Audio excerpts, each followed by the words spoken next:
Hi everyone! For today's video ay gagawa tayo ng ginataang crab sticks. So, una mong gawin ay slice mo yung bawang pagkatapos ihalo mo yung na-slice na crab sticks. And then, after 5 minutes, i-add na natin yung gata.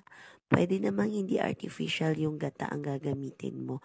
Yung sa akin lang is yan lang yung available sa bahay.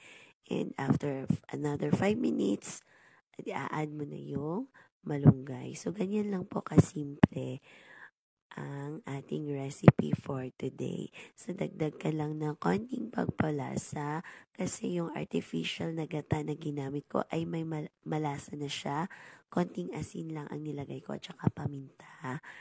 And pagkatapos, ayan na, ready na yung ginataang crab sticks natin with malunggay. Thank you for watching.